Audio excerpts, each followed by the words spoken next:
এখন যদি প্রথম শহীদও বলি বাংলাদেশের, শুধু চট্টগ্রামের শহীদ নয়, বাংলাদেশের প্রথম শহীদও কিন্তু ওয়াসিম আকরাম, যদিও আমরা সেটা অনেক সময় বলতে চাই। আবু সাঈদের অবদান আমরা অস্বীকার করছি না, কিন্তু আমরা যদি মৃত্যুর সময়টা দেখি ওয়াসিম আকরাম মৃত্যুবরণ করেছে সেটা 16 জুলাই 4:30 থেকে 5টার মধ্যে, আর আবু সাঈদের মৃত্যুবরণ হয়েছে রাত্রে।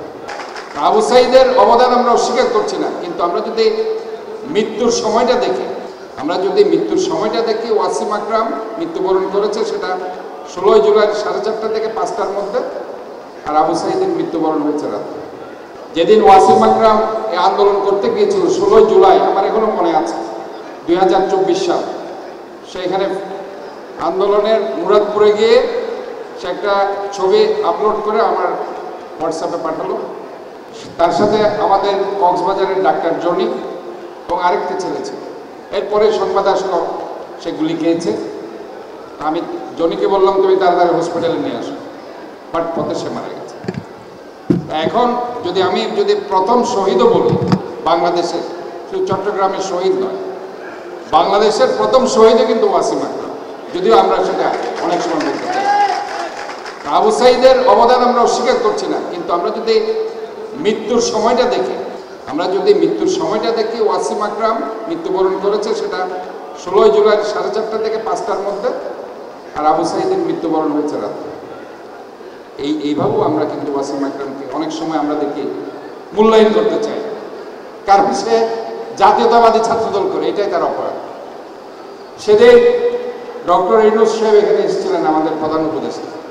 চট্টগ্রাম বিশ্ববিদ্যালয়ে একটি প্রোগ্রাম হচ্ছিল, সেখানে আমাকে একজন বলল যে সেখানে ওয়াসিম আকরামের নাম নেই। আমাকে ওইখানকার একজন উপদেষ্টা মহোদয় জিজ্ঞেস করলেন যে মেয়র সাহেব যাবেন না ইউনিভার্সিটিতে?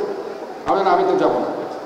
যেখানে চট্টগ্রামের প্রথম শহীদ, আমি বাংলাদেশের প্রথম শহীদে বাদ দিলাম, চট্টগ্রামের প্রথম শহীদ ওয়াসিম আকরামের যেখানে মূল্যায়ন হবে না, নাম থাকবে না, সেই ইউনিভার্সিটির প্রোগ্রামে কিন্তু আমি যাব।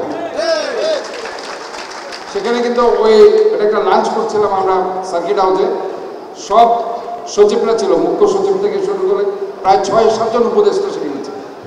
তাদের সামনে আমি বলেছি এই যে একটা হীনমন্যতা, যে জাতীয়তাবাদী ছাত্র দলের ওয়াসিম আকরাম শহীদ হয়েছিল স্বীকার করতে চাই।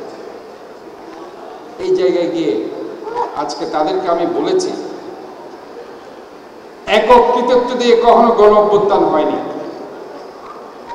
সবার সম্মিলিত প্রয়াসে বরঞ্চ আমরা দেখেছি এই আন্দোলনের প্রথম থেকে আমাদের দেশনায়ক তারেক রহমান বলিষ্ঠ ভূমিকা রেখেছে। উনি সবসময় লন্ডন থেকে বক্তব্য রেখেছেন এই আন্দোলনের পক্ষে।